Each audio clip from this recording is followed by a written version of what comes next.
Bueno, pues hola a todas y a todos, buenas tardes. Yo soy Antonio Garrido, trabajo en la Dirección General de Salud Pública y junto con Eva Páez hemos coordinado esta edición de esta actividad formativa relacionada con la atención a la salud de chicas y chicos migrantes no acompañados. Y igualmente se había planteado, habíamos planificado la realización de una sesión complementaria o de refuerzo de la actividad formativa, que sería en este caso pues esta webinar, que de alguna manera hemos quebrado, hemos roto un poco la estructura que tenía de docencia, porque hay dos docentes del curso que no están aquí en los panelistas, en la mesa de intervención, que son Salud Mármol y Ainhoa Rodríguez.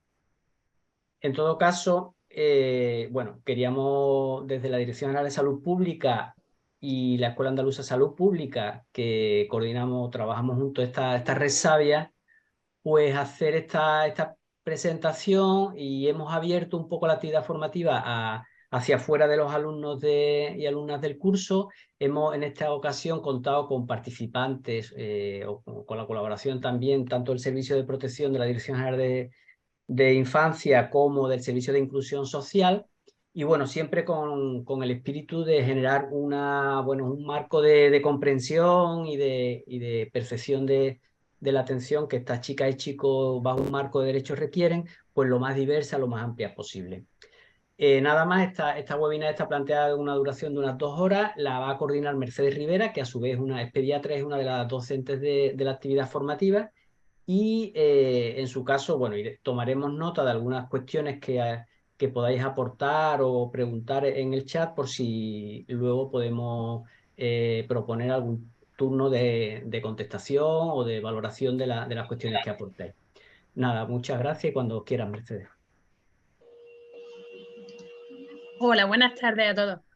Gracias, Antonio, por la idea y por estar siempre dispuesto a liarnos en estas cosas. Y bueno, la verdad que cuando un poco se nos planteó la posibilidad de abrir el marco, nos parecía muy interesante que de una forma u otra hubiese diferentes actores que forman parte de todo este proceso de atención a estos chicos y chicas que nos llegan. Y bueno, ya veréis que las personas que intervienen en esta mesa, que nos van a contar esta tarde, ¿no?, su experiencia, pues cada una dentro de todo el proceso, incluso como protagonistas, pues tienen mucho que contarnos, ¿no? Les pedimos, y yo les he pedido que inicialmente dediquen pues unos 10 minutos o 15 a contarnos pues su parte de ese proceso donde intervienen, para luego, como decía Antonio, bien en el chat o bien posteriormente por la intervención de turno de palabra, pues podamos, ¿no?, establecer el debate, que sin duda es más enriquecedor. Tenemos en primer lugar a Javiva, que es mediadora cultural. También está con nosotros Antonio Molina, que es psicólogo y jefe de servicio de protección de menores. A Bian, que es pediatra, compañero y que trabaja en Canarias, ¿no?, que sin duda junto con Andalucía son las puertas, bueno, y Melilla y Ceuta, ¿no?, las puertas de entrada de nuestro país, ¿no?, a toda esta población. Y luego, pues nada, en último lugar, pero sin duda el protagonista, Mamadou, ¿no?, que ha vivido este proceso en primera persona y bueno, como toda esta, ¿no?, a veces pasa en la vida, pues de forma catártica ahora trabaja como educador social, ¿no?, en un centro. O sea que yo creo que vamos a aprender mucho de esa experiencia. La verdad que hace ya años que hacemos este curso, ¿no? Es la tercera edición, si no me equivoco, y con la intención un poco de ir puliendo esta atención, de ir mejorando, viendo qué aspectos pues, se pueden acercar más a lo que se solicita de nosotros, incluso por el Comité de Derechos de la Infancia. Y sin duda continúa siendo un reto, ¿no? Un reto a nivel de España, a nivel internacional y bueno, creo que también pues que haya más de 100 personas inscritas, no sabemos cuánto acabarán conectándose, pero bueno, que sin duda pues deja notar, ¿no?, que somos muchas las personas que trabajamos con esta población, que creemos que se pueden y se deben hacer las cosas a lo mejor de una forma diferente, o que incluso pues nos sigue haciendo falta formación, ¿no? Y yo creo que encuentros como este, que como siempre digo, nos gustaría más que fuera en persona, ¿no?, que la pandemia nos ha regalado estas facilidades, pero también nos ha dejado condenados a vernos en pantalla muchas veces. Pues nada, nos permite que nos podamos ver y por lo menos pues establecer esas sinergias, ¿no?, que a veces nos facilitan la atención en momentos concretos. Yo os pediría que os sintieseis libre o bien por el chat o después de participar, que la pantalla nos dé ese punto de distancia. Y nada, pues la verdad que muchísimas gracias a las cuatro personas que se han dejado liar, algunos con más o menos atropello, y nada, Aviva, si te parece, empezamos por ti y ya está. Cualquier cosita, pues nos vais contando por el chat. Antonio y yo estaremos pendientes. Pediría que los micros los dejaseis cerrados, si puede ser, y bueno, pues ya las cámaras a gusto del consumidor. Pero bueno, ya como veas. Hola, buenas tardes. Muchas gracias a la organización por contar conmigo y aplaudo esta iniciativa de por fin hablar de la salud de los MENAs migrantes, porque en realidad un MENA no existe, porque un MENA es un acrónimo vacío de humanidad. Detrás de un MENA siempre hay un menor, niño, niña, y con tragedia sufrida durante las vicisitudes del trayecto. Eso que significa que en lugar de hablar de como objetivo general de inserción sociolaboral, lo que deberíamos hacer más bien reparar. Había preparado una presentación, pero bueno, como son 10, 15 minutos, bueno, aparece el buen trato, que si queréis, pues podemos pasar a la diapositiva 5, porque en realidad lo que trato de hablar ahora mismo es de cuáles son los factores que hacen y que afectan a la salud mental de los niños y niñas migrantes. Lo que afectan en la diapositiva pues, 5 son factores de desorden social, y el desorden social pues se debe a un contexto neoliberal que hace que la persona no encuentra o se dificulta la construcción de su propia identidad. La política drástica en materia de extranjería, el rechazo hace que es imposible pues, poder organizar su propia identidad. Estamos hablando de adolescente, no de adulto. Sabemos de sobra que es una etapa cognitiva muy complicada, pero además si es migrante, pues se cuesta encontrar su lugar en la sociedad receptora. Me gustaría hablar del duelo migratorio. El duelo migratorio, antes aparece, es que tengo que citar la diapositiva porque como a nivel de tecnología, pues estoy trabajando con un iMac y en la diapositiva pues, número 11, eso es, pues tenemos todas las características de un duelo migratorio. El duelo puede ser parcial y recurrente, es decir, que a la vez tenemos un amor-odio con su sociedad de acogida, pero a la vez tenemos este amor y odio con su país de origen, que ha hecho que le ha empujado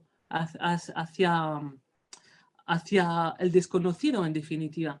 Pero lo que más interesa es hablar del duelo migratorio en sí. El duelo migratorio en sí introduce, como dice Joseba Achotegui, 7 duelos. Es decir, pues, añorar a su familia, los amigos, la lengua, la cultura, costumbre, religión, valores, los paisajes, el estatus social también, aunque estemos hablando de los niños, que el estatus social que han tenido en origen es un estatus social de trabajadores, y de repente se encuentran pues una sociedad donde se ratifica la Convención de los Derechos del Niño, es decir, que están sujetos a tutela, por lo tanto no pueden trabajar y mandar remesa como ellos lo habían soñado en realidad.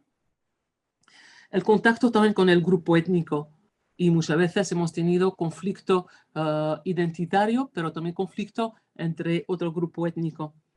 Y los riesgos en su integridad física debido a las vicisitudes durante el trayecto.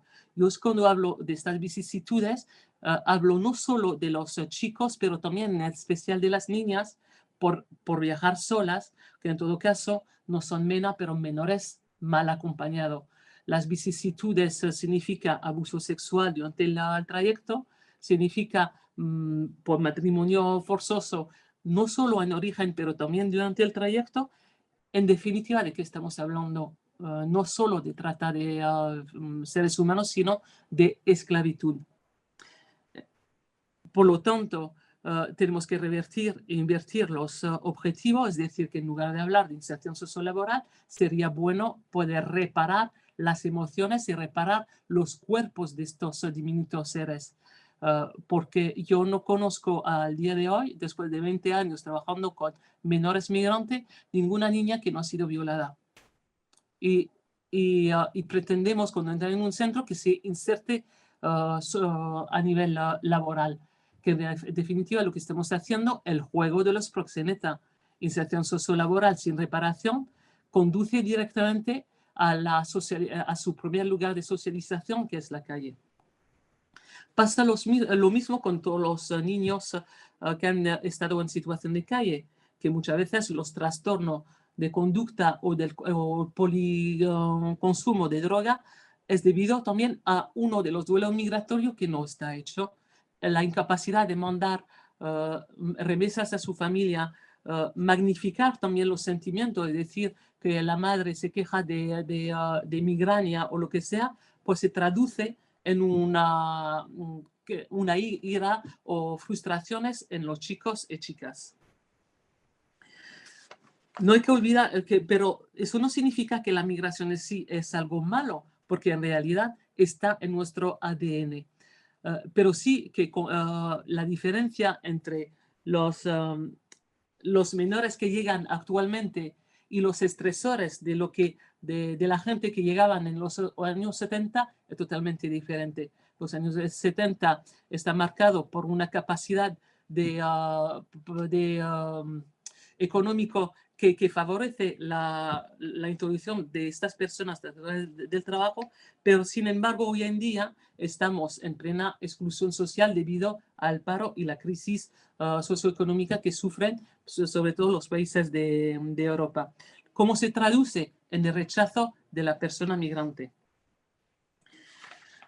Se traduce también en una sintomatología desde una persona que tiene ganas de dormir, insomnio, depresión, apatía, ira, etcétera, etcétera, que depende en realidad de la capacidad de cada uno en gestionar su conflicto. Pero también hay un factor añadido que es el factor cultural. Y este factor cultural que muchas veces carecemos de explicación. Una persona que tiene una convulsión después de haber hablado con su familia se traduce aquí, por ejemplo, en salud mental, quizás por una esquizofrenia. Pero puede que sea, no me siento bien, he hablado con mi abuela y me dijo que estoy hechizada. Es el caso, por ejemplo, de las niñas nigerianas que están en una organización criminal de trata y todas las niñas nigerianas están bajo un hechizo. Y este hechizo lleva al síndrome de Estocolmo, es decir, rendirse totalmente a su mafia si nosotros no somos capaces de descodificar los implícitos culturales. Entonces, en realidad, lo que quiero marcar aquí que hay un problema de lenguaje conceptual. Es entre la psicología clínica tradicional versus darle la psicología tradicional africana, que a veces la psicología tradicional africana se traduce en pues una brujería. Y poder compaginar o quizás trabajar en la psicología intercultural, ¿por qué no? Tenemos el ejemplo en París del psicólogo Toby Nathan, que trabaja mucho en la unidad, en el hospital Salpêtrière, cómo explicar los significados de convulsiones sin darle un significado de diagnóstico diferencial de esquizofrenia o crisis psicótica. Y está dando mucho resultado. Aquí en España tenemos el caso de la unidad del SAPIR, de Josefa Achotegui, que habla de la migración como un hecho social, en definitiva, que no todo se traduce por una patología. Que con mi planteamiento no quiero hacer que la migración sea una patología. Insisto, la migración es un bol de oxígeno y está en nosotros, pero es como, en realidad, cómo podemos entender la migración desde también la salud de las personas, cómo también explicar la muerte, cómo llegar a los niños, porque yo como profesional de la mediación no solo estoy hablando del buen trato hacia los niños y las niñas, pero como nosotros profesionales de la mediación podemos dar el mensaje entre profesionales sanitarios y los niños. Cómo decirle que en definitiva, cómo decirle que quizás tiene una patología que le va a llevar a una enfermedad crónica.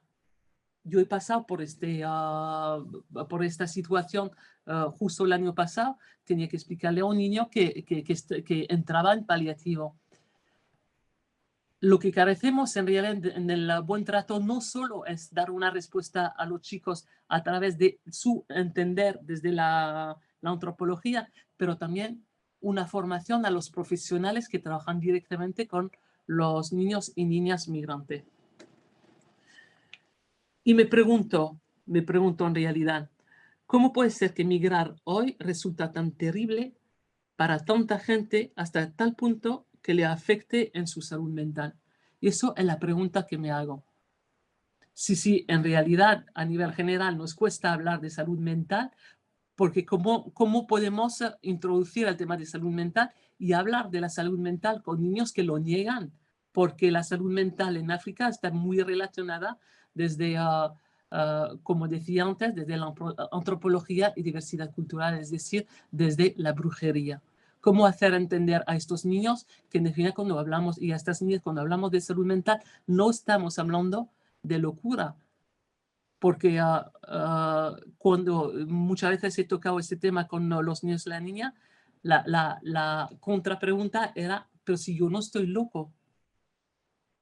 En definitiva, lo que se trata es construir un relato, cómo llegar a estos niños a través de los implícitos culturales, cómo descodificar y sobre todo cómo podemos crear un nexo de unión entre los profesionales sanitarios y los niños, pero también cómo pueden empoderar a las personas que pueden ser los profesionales de la mediación, sobre todo, y a toda la gente que trabaja en el ámbito de la infancia, cómo podemos llegar a que se puedan integrar, pero desde la reparación emocional. Que el primer objetivo no sea la inserción sociolaboral, insisto, pero que el primer objetivo sería aliviar su síndrome de Ulises, o que es el estrés crónico y múltiple, o cualquier otro tipo de duelo. Son mis preguntas que me hago después de tantos años trabajando en la infancia. Lo dejo ahí para abrir un debate, a ver qué pasa. Muchas gracias por escucharme.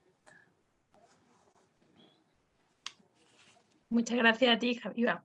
Ya decía yo que esto no iba a dejar indiferente. Cuando se ha tratado mucho a estos niños, pues las dudas surgen y bueno, no voy a entrar yo aquí en este tema, pero vamos a entrar seguro. Bueno, como decíamos, sigue Antonio Molina, que tiene sin duda un perfil más institucional, ¿no?, en su labor, pero fundamental, porque al final efectivamente quien realiza la acogida real de estos niños pues, y niñas es el Servicio de Protección de Menores, así que deseando escucharte estamos. Hola, Mercedes, y resto de panelistas. Y bueno, los participantes, que veo que por ahí hay 71 ya. Muchas gracias por la invitación. Como ha dicho Mercedes, pues yo, aparte de psicólogo, ahora mismo me ocupo del Servicio de Protección de Menores de Cádiz. Cádiz, pues, es una de las vías de entrada de chicos y chicas migrantes en Andalucía y en España prácticamente, junto con Canarias, ¿no?, que aquí hay alguien de Canarias. Y bueno, yo os voy a contar un poco. He preparado una presentación también corta. A ver si lo consigo, porque lo mío también es un Mac. Estamos viendo el PDF. ¿Pero lo veis entero? Bueno, no, tienes que reducirlo más. Así, sí. Ahora sí. Lo veis más o menos, ¿no? Más o menos. Sí, vemos una diapositiva, si baja un poquito hacia abajo, no, al revés. Bueno, esta es la presentación. Esto no sí, es nada. En la primera, así, efectivamente, ya se puede ver bien. Ahí quizás ya. lo veis bien. Vale. Perfecto, sí. Gracias. Bueno, ayer por la tarde, cuando preparaba esto, como quería un poco salirme de lo que hablábamos en el curso, simplemente hice una búsqueda en Google, ¿eh? Y esto es lo que sale cuando uno mete la palabra MENA. Como veis, bueno, pues no hay ni una cosa positiva, creo. Absolutamente todas las noticias que encuentra uno cuando en Google mete MENA tiene que ver con agresiones, seguridad, no sé, dinero, cosas que no tienen nada que ver con niños, niñas y adolescentes. Por eso, yo creo que en esta actividad formativa de este año se ha sido bastante inteligente, pues hemos ido abandonando y desde los servicios de menores intentamos también hacer este esfuerzo, el término de menor extranjero no acompañado. Primero porque el término ya menor en sí mismo supone una discriminación relacionada con la edad, ¿no? Que además es muy arbitraria, porque ¿es menor de qué? Porque además, si nos vamos a la legislación, a las distintas legislaciones, la edad es variable, depende para qué. Para votar tenemos una edad, pero para tener responsabilidad penal tenemos otra, pero para ser oídos en un procedimiento judicial tenemos otra diferente. Y ninguna coincide, no se sabe muy bien por qué. Incluso a lo largo del tiempo cambia, ¿no? Este mismo año, hace poco, hace un par de semanas, cambió la edad para decidir la interrupción voluntaria de embarazo. Esto ha cambiado 2 veces en los últimos años y no es igual para todos los países, con lo cual el término menor indica poca cosa. Y el término extranjero es otra discriminación más que incluso cuando uno se va al reglamento de extranjería y empieza a rebuscar a qué se refiere con MENA, menor extranjero no acompañado, no son todos los extranjeros, sino son exclusivamente los extranjeros que no proceden de Estados miembros de la Unión Europea. Con lo cual, también es un poco discriminatorio en el sentido, ¿no?, de que nos referimos exclusivamente a un grupo de extranjeros y no a todos. Por esto optamos, y con acierto, la ley andaluza del 91 introduce un artículo específico que habla de niños, niñas y adolescentes migrantes no acompañados, que es un término quizás más adecuado para referirnos a estos chicos y chicas, ¿no? Incluso la ley yo creo que avanza en la línea de decir que, bueno, en Andalucía tenemos que garantizar sus derechos. Los derechos que les corresponden como niños y como niñas, no como menores, no como extranjeros, ¿no? El enfoque que hay que darle a la atención de esta población es el enfoque de derechos y el enfoque de infancia. Además, no hay que rebuscar mucho para ver cuáles son los derechos de niños, niñas, adolescentes que ya nos van marcando las convenciones universales de derechos del niño firmadas por todos los países, incluido el nuestro, y que se han ido recogiendo una tras otra en las distintas legislaciones que se han ido aprobando. Bueno, eso es lo que pretendemos desde nuestro servicio. Otra idea que me gustaría trasladaros, esto es de la diapositiva de Ainhoa, del curso, un poco para ver la evolución que ha tenido la llegada de niños, niñas migrantes a nuestra comunidad autónoma. Estos son datos de Andalucía exclusivamente. Y como veis, ahí ha habido una evolución más o menos mantenida en el tiempo, salvo ese pico de los años 17 a 19. Ahora mismo estamos en el año 22, que ahí no aparece, pero sí que tenemos los datos ya y que son muy, muy similares a los del año 21. Estos rondan las 1.100 llegadas aproximadamente. La mayoría de los ingresos son de chicos, varones, y un porcentaje bajo, ahí tenéis un 7% nada más de chicas. A mí se me ocurrió también relativizar este dato. Y digo, bueno, pero ¿esto cuánto supone en la población andaluza? Pues ahí lo veis, ni se ve. La gráfica no se puede ni ver. Hay 1.564.000 menores de 18 años en Andalucía, de los cuales 111.000 son extranjeros. Pero menores o niños, niñas migrantes no acompañados son 1.200. O sea, estamos hablando de una población insignificante comparada con las noticias estas que salía al principio en Google, ¿no? Qué de ruido para una población que no llega ni al 1% de la población de chicos, chicas y adolescentes. Y quería destacar en el tema legal, que es un poco el que nos compete a nosotros desde los servicios de protección de menores, dos ideas.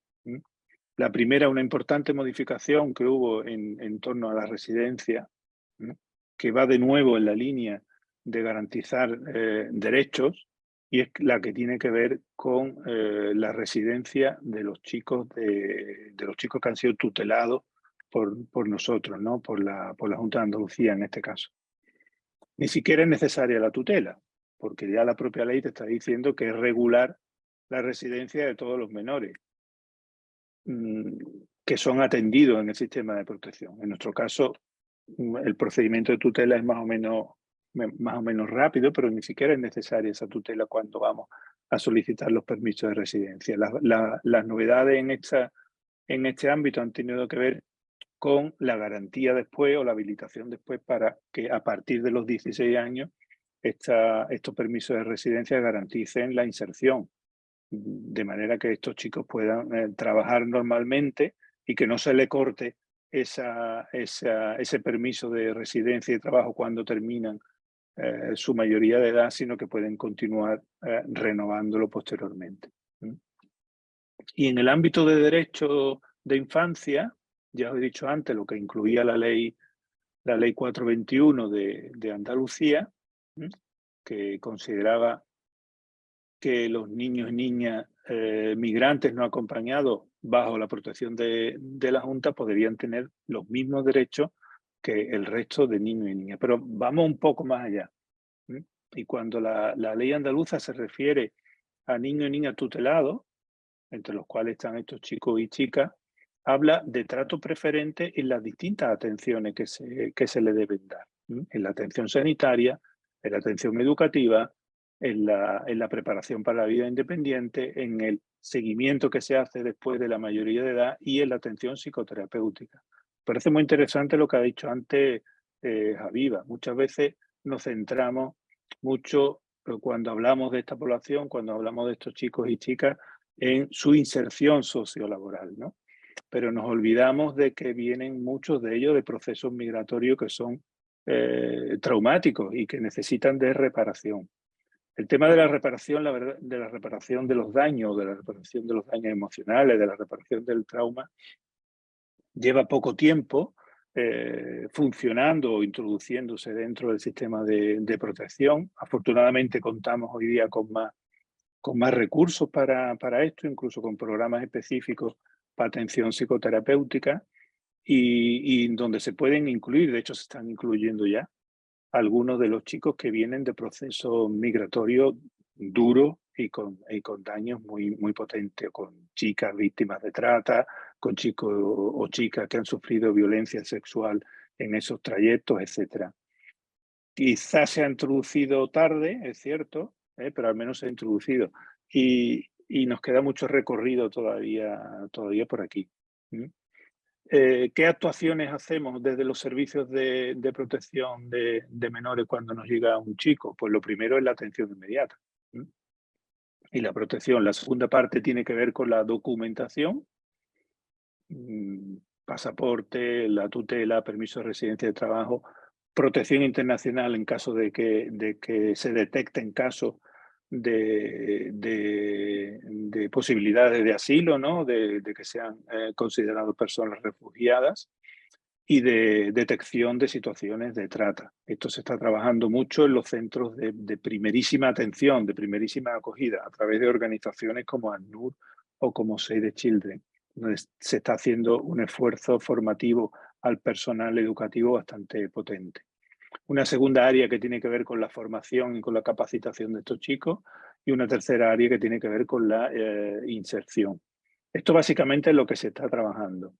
Y como os he dicho antes, se está introduciendo ya también poco a poco la incorporación de equipos especializados en la atención psicoterapéutica para la reparación de los daños. Ya si queréis, luego en el debate podemos hablar de cuestiones más concretas o de dudas que tengáis en torno al proceso o al recorrido que hacemos desde que un chico llega hasta que un chico culmina con nosotros, que afortunadamente también no se cierra, ¿no? No se cierra la puerta para estos chicos cuando cumplen 18 años, sino que tenemos también programas de media y de alta intensidad, como veis ahí reflejado, con una red de recursos para ellos bastante amplia ahora mismo, que está dando respuesta a todos los chicos que cumplen 18 años, pues tienen garantía de acceder a un recurso de este tipo. Si queréis, luego podemos comentar un poco más esto. Y nada más, dejo que continúe el siguiente y luego en el debate hablamos más en profundidad. Quito la presentación, ¿vale? Para que podáis hacer otra. Muchas gracias, Antonio. Bueno, pues vamos a hablar de la parte así más técnica que Avian, que es compañero nuestro de Canarias, ¿no? Un poco con las mismas inquietudes de los mismos que estamos aquí, pues bueno, nos va a contar un poco su experiencia, atención específica desde el ámbito exclusivamente sanitario, ¿no? Que en el que se dedica y cómo ha ido coordinándose con otras de las instituciones. Muchas gracias, Mercedes. Bueno, es un placer, gracias a la organización por invitarme a participar en esta jornada. Y Antonio, a Eva y en especial a Mercedes. Voy a compartir mi pantalla. Sí. Vale, porque no podía acceder a él, lo he hecho de una forma medio rara. Bueno, perdón. Yo les voy a trasladar la experiencia de un equipo ubicado en Gran Canaria. Ese equipo se llamaba Equipo de Intervención, y digo que se llamaba porque ha sido una experiencia que ha durado 3 años y ha acabado desgraciadamente el 28 de febrero, ¿no? Bueno, he titulado esta pequeña charla así, pasaré un poco rápido para no comerme el tiempo de los demás. No voy a hablar de la importancia de la historia de las migraciones porque ustedes lo conocen perfectamente, pero sí haré hincapié en que cada vez hay más niños y niñas, adolescentes migrantes. Hoy se cumplen 3 años desde que empezó la terrible pandemia, por lo menos desde que nos encerramos, ¿no? Y los servicios sanitarios de alguna forma intentaron responder de una manera más o menos acertada al reto de la pandemia, ¿no? En el caso concreto de la atención primaria en una isla como Gran Canaria, se organizaron distintos equipos centralizados como en todo el país, y uno de ellos era el equipo de intervención, ¿vale? Este equipo de intervención, de lo que se trataba era de acercar los servicios sanitarios a las poblaciones más vulnerables. Recuerden todo el miedo aquel que existía de aproximarse a los medios, a los centros de salud, a los hospitales por miedo a contagiarse, y esto hizo que aparecieran problemas de salud en personas por no consultar. Pues este equipo se puso como reto acercarse a la población más vulnerable, a las residencias de ancianos, a los centros de menores, a las personas encamadas en los domicilios, bueno, todo esto, ¿no? Y dentro de su cartera de servicios, pues había una serie de actividades relacionadas con la prevención, con el diagnóstico y con la asistencia sanitaria. ¿Por qué les cuento todo esto? Porque en medio de la pandemia ocurrió en Canarias una emergencia humanitaria que no ha terminado, que seguramente ustedes quizás oyeron el primer año, pero que probablemente los medios de comunicación han dejado de oír, porque esto deja de sonar cuando pierde un poco la moda, ¿no? Y es que antes enseñaba Antonio, el que intervino antes que yo, esa gráfica donde se veía aquel tremendo pico que ustedes sufrieron de entradas en 2018, ¿no? Y cómo después hubo un control férreo de las rutas o de las salidas del Mediterráneo y del Mar de Alborán, y esto, como buena ley de vasos comunicantes que es, hace que los intentos por llegar a Europa pues se desplacen hacia otras rutas, ¿no?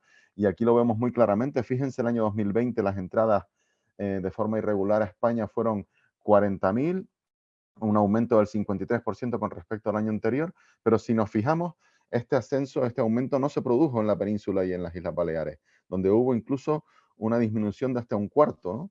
El ascenso muy importante se produjo en Canarias, con un aumento de entradas del 756% con respecto al año anterior.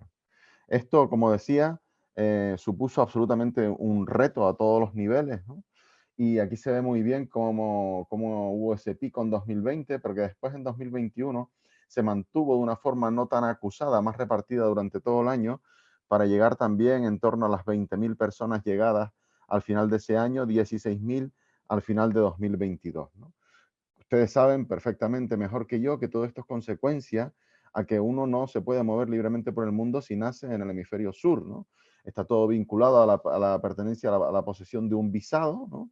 Y esto hace que las posibilidades de entrada de estas personas a la rica Europa pues tengan que ser sí o sí por vías irregulares, ¿no? A veces dice, no, las mafias y la importancia de las mafias, y la mejor manera de luchar contra las mafias es crear vías legales y seguras para que la gente pueda desplazarse, ¿no? Y bueno, como decía, el férreo control en una de las rutas, pues implicó el aumento de de la otra, ¿no? La ruta canaria concretamente. Esto es un mapa que significa las rutas en las que las personas se trasladan a través de todo el continente africano para llegar al punto de salida. Hemos tenido personas llegadas de Bangladesh, de Sri Lanka, de Yemen, de las Islas Comores, que les invito a buscarlas en un mapa, ¿no? Personas que están años y años atravesando el continente para encontrar un punto de salida para llegar hasta Europa. El viaje en la ruta canaria tiene sus particularidades. Fíjense que dependiendo de que sea el punto de salida, estamos hablando de rutas y de viajes en barcas precarias que pueden llegar a los 11 o 12 días de media de trayecto. Y esto junto al índice de ocupación, fíjense, el número de barcas, si comparamos las llegadas a la península y Baleares con las Canarias, vemos que llegan muchas menos barcas a Canarias. Esto significa que la media de ocupación es mucho más alta, ¿no? Hemos llegado a tener cayucos con 200 personas a bordo, ¿no? Otra peculiaridad de la ruta canaria es que ha habido un cambio en los últimos años, ha habido un aumento en la proporción de mujeres y de niños pequeños que las acompañan, frutos hijos frutos del camino. Como decía antes, Aviva, la inmensa mayoría de ellas han sufrido violaciones, abusos sexuales, muchas veces conlleva como fruto de estos niños, y también un aumento en la proporción de los menores de edad llegados sin acompañamiento de un adulto, llegando a representar en total, pues entonces, en torno al 12% de las llegadas. Y una última particularidad es que desde los acuerdos últimos de Marruecos con España y el aumento de los controles en la salida también en la ruta canaria, esto hace que las personas se lancen al mar casi en cualquier cosa que flote, ¿no? En Zodiac de este tipo, que es imposible que completen la ruta canaria sin zozobrar o sin que sean rescatadas en alta mar. Son muy pocas las que llegan porque el trayecto es claramente muy largo. Y este mar se ha convertido en una gigantesca tumba que en informes como el que nos compartió este último año Caminando Fronteras, de los últimos 5 años, vemos que se estima aproximadamente en más de 11.000 personas que han fallecido intentando llegar a España por las diferentes vías de salida.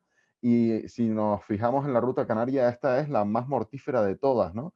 Teniendo el año 2021 como el año especialmente mortífero, donde más de 4.000 personas perdieron la vida intentando llegar a Canarias. Son cifras de guerra. En mis redes sociales, en mi correo, con cierta frecuencia, recibo fotos de familiares que me piden, por favor, que les dé información de si su familiar ha podido llegar a las Islas Canarias y muchas veces no tengo ninguna respuesta que darles, ¿no?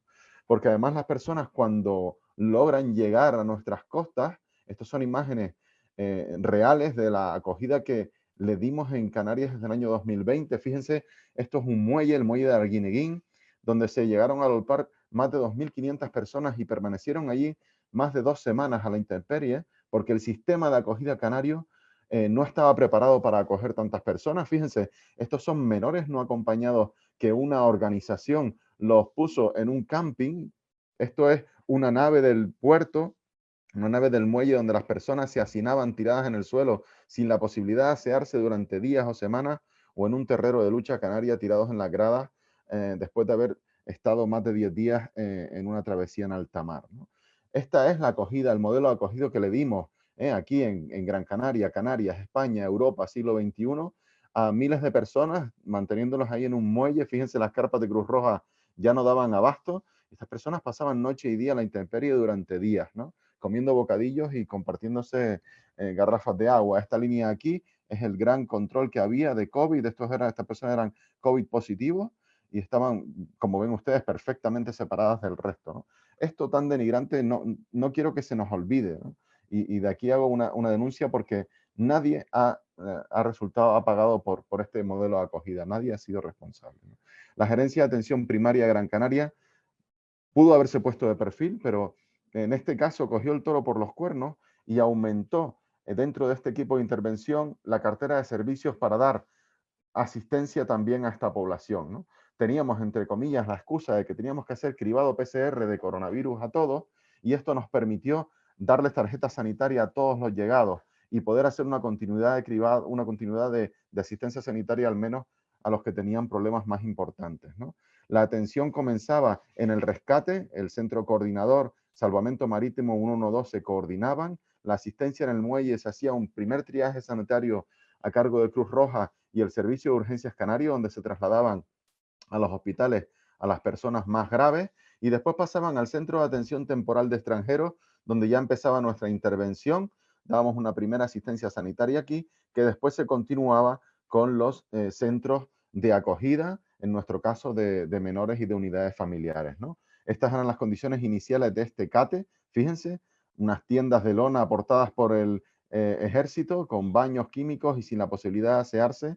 He de decir que con el paso de los meses, diría de los años, por fin esas instalaciones han mejorado y ahora cumplen con un estándar mínimo de dignidad, pero en esos primeros momentos aquí atendíamos a los niños y niñas que llegaban solos, ¿eh? Dábamos una primera atención que en los momentos de mayor afluencia estaba lejos de ser unos estándares de calidad altos, y que después, conforme nos fuimos organizando, pudimos ir adaptando y mejorando con el paso de los meses, ¿no? Este es el alimento que la policía le da a su llegada a estas personas, y estas eran las acomodaciones que se les ofrecía, estas tiendas, estas literas de lona. Imagínense ustedes cómo pueden dormir aquí personas que tienen úlceras por presión después de estar entre 5 y 11 días en alta mar, en barcazas absolutamente hacinados, ¿no? Y si hablamos de los problemas sanitarios de la infancia en movimiento, a mí me gusta en plan docente o para que se pueda entender fácilmente, que vamos a hablar de enfermedades que estas personas, estos niños y niñas ya padecen en origen, enfermedades derivadas del viaje y enfermedades adquiridas tras la acogida. Voy a ir un poco rápido y les aviso de que algunas de estas imágenes pueden herir la sensibilidad de algunos, ¿vale? O sea que son imágenes reales de pacientes atendidos por nosotros. Bueno, si hablamos de las enfermedades en origen, es fácil de entender por todos ustedes que estos niños y niñas no se han beneficiado de programas preventivos que sí tenemos en España, por ejemplo, ni de acceso fácil a los servicios de salud, con lo cual vemos enfermedades que aquí habrían tenido un tratamiento muchas veces quirúrgico temprano, y que por no acceder a los servicios de salud, pues estos tratamientos no han existido y conllevan, pues por ejemplo, deformidades importantes en los miembros, y que estos niños y niñas parten de unos lugares donde están en situación marginal y que son víctimas en un porcentaje alto de diferentes tipos de violencia, ¿no? Violencias de todo tipo. Muchos huyen de las madres con sus niñas de que se les haga la mutilación genital femenina, pero también se huyen de ámbitos de violencia dentro del matrimonio o de matrimonios forzosos, bueno, y de países donde algunas infecciones como el VIH, la hepatitis B, pues, o la tuberculosis, ¿no?, tienen una incidencia muy, muy alta, ¿no? Así vemos cuadros de cardiopatías que no deberían haber pasado el mes de vida sin que se les hiciera alguna intervención, como esta cardiopatía congénita que detectamos en un niño de 17 años, o cardiopatías complejas, enfermedades del corazón complejas que tendrían que haber tenido una asistencia mucho más precoz, infartos óseos por drepanocitosis, deformidades por una lesión de un nervio traumática que no se operó, tumores avanzados o fístulas de una caries nunca resuelta que atraviesan la mandíbula y llegan a la piel, ¿no? También vemos consecuencias de enfermedades no diagnosticadas que tienen que ver con endemias, por ejemplo, esta parasitosis urinaria, que a la larga condiciona una inflamación de la vejiga y llega a calcificarla, ¿no? Esto es una esquistosomosis urinaria diagnosticada en un niño de 12 años. Pero claro, por supuesto, enfermedades derivadas de este terrible viaje, ¿no? Un viaje que conlleva, pues, la exposición a las inclemencias del sol y del agua de mar, y de la inanición y de la falta de agua y comida durante todo el trayecto, ¿no? Y así vemos, pues, lesiones, úlceras por presión que habitualmente vemos en personas encamadas ancianas, pues aquí en niños y en adolescentes de 14, 15 años, quemaduras solares de todo tipo, síndromes compartimentales por infecciones iniciadas en la patera, fracturas a la hora de subirse huyendo de la policía a la patera que están así durante todo el viaje, o distintos tipos de infecciones relacionadas con el hacinamiento y la falta de higiene. Un cuadro muy característico por los vómitos repetidos o por los gritos, donde se rompe el pulmón y el aire diseca las estructuras internas.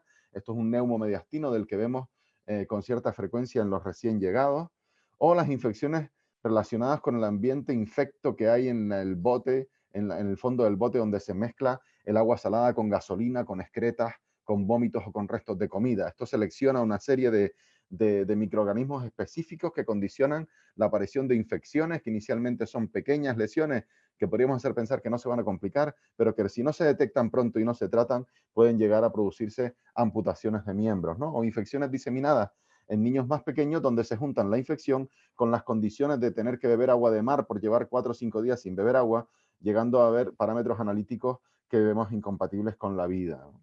Y por último, y es algo que me parece a mí lo más preocupante, es las enfermedades adquiridas tras la acogida, ¿no? Estos niños y niñas han llegado a tierra, se han salvado, los que se han salvado, hay un porcentaje muy alto, un 10% que fallecen, pero cuando llegan, lejos de encontrarse una acogida ejemplar, se encuentran centros absolutamente hacinados, donde el acceso a los servicios sanitarios se hace difícil y, como decía Javiva, donde se tienen que enfrentar a una terrible frustración y a ese terrible duelo del síndrome de Ulises en entornos de hacinamiento, ¿no? Entornos que a veces se veían curiosamente en estos apartamentos o en estos hoteles absolutamente vacíos por la pandemia y que servían de una suerte de centros de acogida de emergencia. Ahí pues íbamos nosotros y atendíamos a estos niños, y es que en la isla de Gran Canaria, esto es una foto a noviembre de 2022, pero llegamos a tener más, acogíamos hasta en algún momento a 1000 menores no acompañados, ¿no? Aquí no están incluidos los que venían en compañía de su familia. Y esto hace que estos chicos, estas chicas, en estos centros hacinados sin posibilidad de formarse, sin posibilidad de trabajar, pues al final conlleven un enfrentamiento con su frustración, que entran en el círculo de las violencias, de las alteraciones de conducta, de la criminalización, del abuso de tóxicos y de las conductas que al final terminan en el juicio social, en el incremento de la xenofobia, en la etiqueta puesta a todos por su origen racial y en un conflicto social que se incrementa. Estas son fotos reales de un chico que para responder a esta frustración, fíjense, estos son cortes que se realizan de forma frecuente porque no son capaces de controlar su ansiedad, su frustración en este entorno, o este chico que exigía poder salir de ese centro donde se encontraba y se cosió los labios y se cosió los párpados en señal de protesta. Son situaciones dramáticas a las que, aunque hemos intentado dar algo de asistencia sanitaria, desde luego, si no se produce un reparto de estos menores por todo el país, el gobierno no puede cumplir con el cometido que tiene que tener, que es el dar una adecuada atención a estos chicos y chicas, ¿no? Y es absolutamente dramático ver cómo se produce este problema de salud, incluso en estos modelos de acogida. Hemos intentado en este tiempo dar accesibilidad al sistema sanitario, hacer cribado de enfermedades prevalentes siguiendo estándares europeos y hacer programas específicos de vacunación. Ya estoy acabando, estas son algunas fotos para no acabar solo en llanto, ¿no? Fíjense cómo este es un adulto, porque también apoyamos programas de vacunación en adultos, cómo se ponía la mascarilla para no ver cómo lo vacunaban, ¿no? Y digo que desgraciadamente esta experiencia ha tenido fecha de caducidad. Recientemente el equipo se ha desmantelado y bueno, pues la gerencia ha decidido que hasta aquí hemos llegado y que esto debe hacerse por parte del sistema sanitario sin más, sin crear una infraestructura específica, y eso pues, de alguna manera nos apena. Pero bueno, les he contado algo de lo que ha supuesto esta experiencia, ¿no? Para terminar, unas conclusiones finales. Hemos vivido una emergencia y vivimos una emergencia humanitaria dentro de una emergencia sanitaria, ¿no? Distintas necesidades, desde luego, requieren de distintos recursos, ¿no? Que tengan la posibilidad de aumentar o disminuir según las necesidades. La atención primaria puede y debe romper las barreras para llegar a estos colectivos, porque si no, no serán atendidos nunca, ¿no? Es necesario el cribado analítico y el programa específico de vacunación que llegue a estas personas, ¿no? Las barreras a derribar son muchas, ¿no? En la atención a este colectivo, y pese a que aquí gocemos de una atención sanitaria supuestamente plena por la ley, pues si no hacemos acciones más allá de lo estipulado, no van a llegar a darse asistencia a estas personas, desgraciadamente una población absolutamente invisible, ¿no? Y para dar un adecuado trato a la infancia no acompañada en movimiento es imprescindible el reparto por todo el territorio. Si no, en sitios como Gran Canaria, esto jamás se podrá hacer, ¿no? ¿Qué tal si cambiamos el término de inmigrante por el de persona? Yo les invito a ustedes que cambien los titulares de los periódicos, los titulares de los informativos, la palabra inmigrante por persona, y les dará una idea mejor de lo que estamos hablando, y es que mientras exista desigualdad va a haber movimientos migratorios. Si les ponemos bloqueo a las vías legales van a ser de forma irregular y van a enriquecer a las mafias, y desde luego imágenes como las vividas el 24 y 25 de junio en la Bahía de Melilla son absolutamente intolerables en el siglo XXI, ¿no? Muchas gracias a todo el equipo desde aquí y a ustedes por escucharme. Muchas gracias.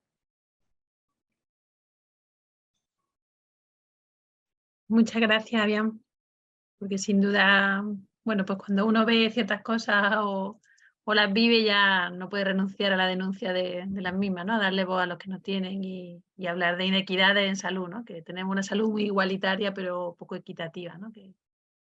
O esa es la sensación que tenemos mucho. Bueno, Mamadou, creo que hemos dejado para el final el postre importante, ¿no? Que nos cuente un poco, ¿no? Esa experiencia en primera persona, ¿no? De todos los que hemos ido actuando, ¿no? Y nos cuente, bueno, lo que quieras contarnos, sobre todo esa especie de catarsis, ¿no? En la que uno pasa de ser el protagonista a luego volver a recibir, ¿no? Así que bueno, tiene la palabra. Vale. Hola, buenas tardes a todos. Yo, por ejemplo, no tengo PowerPoint ninguna cosa preparada. ¿Se me escucha? Sí, se te escucha muy bien y se te ve sonreír, lo cual nos encanta. No pongas PowerPoint. Vale, gracias. Por ejemplo, yo voy a hablar un poquito de mi experiencia y el día a día, que lo que estoy viendo. De hecho, como estoy trabajando con los migrantes, tanto y lo que estoy viendo. Por ejemplo, mi llegada fui en Ceuta y yo estuve durante 27 días en Ceuta y luego a mí me trasladaron para Granada. Y yo sé que desde Morocco yo estaba malo porque yo estaba en un centro de acogida en Morocco de la protección del Unión Europea. Entonces, de hecho, me hicieron analítica y de orina, me hicieron pruebas, todo, pero yo me escapé del centro y gracias a Dios y llegó aquí. Y luego aquí a Granada, yo cuando llegué al centro de Minero, porque a mí me trasladaron aquí, me llevaron a Cruz Roja, pero no me dijeron nada en todo ese proceso. Yo sé que estaba malo, pero no sé qué lo que estaba malo, porque estaba enfermo, porque nunca no me explicaron a nadie las enfermedades que tenía yo en ese momento. Y tras llegado al centro de acogida, Cruz Roja me trasladaron al centro de acogida cuando llegaron mi partida de nacimiento, y allí me dijeron que una de las enfermedades que tenía, me dijeron que tenía VIH. Entonces la persona que me dijo, yo por ejemplo, en mi país, en ese tipo de casos, a nosotros te dijo que hay varias cosas, cómo se transmite la VIH, pero la mayoría nos dice el caso que la transmisión que a través de sexo. Entonces yo ese momento que los 15 años que tenía y digo, si no he tenido ninguna relación con nadie, ¿cómo lo puede tener? Entonces, la persona que luego me dijo, diré que no, digo, no lo tengo. Entonces, la contestación dice que sí, es que tiene, lo ha dicho el médico. Entonces, pues en ese momento, a mí me gustaría que la persona se hubiera tenido mi lugar. Entonces, tenía que hacerlo, por ejemplo, no lo sé todo, aparte de África. Por ejemplo, en mi caso, si dice a un niño joven así, tanto nosotros lo que nos dijo, eso se transmite por la relación sexual. Entonces, si me lo dijo así, que lo tiene a un niño así, y entonces imagínate que no tenía ese tipo de cosas. Entonces, y yo toda la noche, hasta que a mí me dieron el resultado, porque yo veía, por ejemplo, cuando traía la comida, mi plato no podía mezclar con lo otro plato. Me traía la comida, no podía compartir con nadie. De hecho, yo cuando llegué había una habitación apartada, me metí en esa habitación, pero sin saber qué es lo que tenía yo, por ejemplo. Entonces yo me mantenía en esa habitación, luego después me dijeron que tenía esto. Y durante la noche yo lloraba, incluso la maestra venía, me preguntaba, me dijo, ¿qué te pasa? Y me llevara a urgencia alguna noche, me tuve que llevar, porque no solo era la VIH, porque estaba alguna infección en la vejiga y todo eso. Y en mi lugar, me hubiera gustado que la persona que me dijera que tuviera un poquito de empatía, que me hubiera aplicado, no, es que está investigando, porque yo, después de que me dijera eso, me tuviera que hacer muchas pruebas. Me hicieron muchas pruebas, yo mi primer año aquí, y estaba matriculado y tenía casi el año, no iba apenas ni colegio porque siempre falta, me recogía el colegio o no iba y siempre médico. Entonces, y por lo último de resultado, me dijeron la educadora que me acompaña, digo, yo pude preguntar al médico porque tenía la ocasión de que me lo diera. Gracias a Dios, esos días que no iban a dar el resultado. Entonces yo dije, ¿puedes preguntar al médico algo? Y me dijo la maestra que sí. Y digo, es que a mí me dijeron que tengo VIH, me gustaría saber, me dijo médico, no, sí, Mamadou, que te vamos a dar el resultado que te he hecho que ha venido para coger el resultado, que no tiene. Es que te había salido, a lo mejor había una equivocación, y entonces yo, con la alegría que me da, y yo fui contraataca a la persona que me dijeron, y cuando llegó y contraatacar a esa persona, me dijo, no, es que yo te estaba traduciendo. Entonces yo, ese momento, no podía entrar ni a razón en ese momento. Entonces, y como no tengo poder de hacer nada, entonces fui, pues, ya que no tengo, pues, con la cara feliz y sigue divirtiendo con lo demás, ¿no? Y repito, esa enfermedad, yo sé que en mi país, porque en mi proceso, en el momento que yo salí de mi país, había una guerra, la sanidad de mi país, sanidad de aquí, son muchas diferencias. La sanidad no tiene nada que ver porque la sanidad, la mayor, son privados. Entonces, si no tiene dinero y no te puedes atender o tienes que ir a farmacia a comprar tu medicamento o medicamento, y como dice, higiológico, que es lo que la mayoría de África que se hace medicamento higiológico, que lo que como cultura, no sé cómo será por la cultura, ¿no? Que es lo que se hace allí. Y lo resto, pues las pastillas, comprar a la farmacia para curarse. Y aparte de eso, pues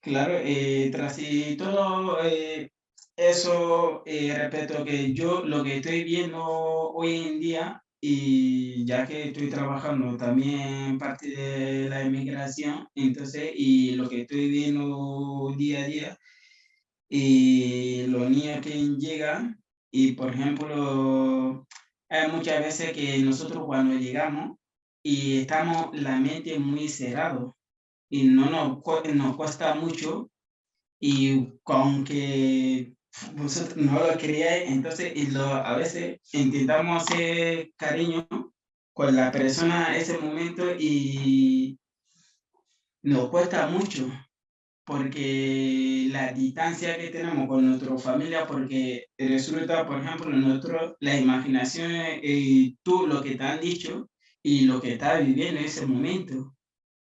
Entonces, muchas veces, cuando estamos en otro país, tenemos cierta libertad y que imagina que está en un centro de menores que no tiene esa libertad, que todo lo que hace que te está controlando, entonces te ve que y todavía que tiene atrapado un agujero, porque muchos de nosotros cuando venimos salimos una prisión de que nuestra familia, que alguno que no tiene tanta libertad.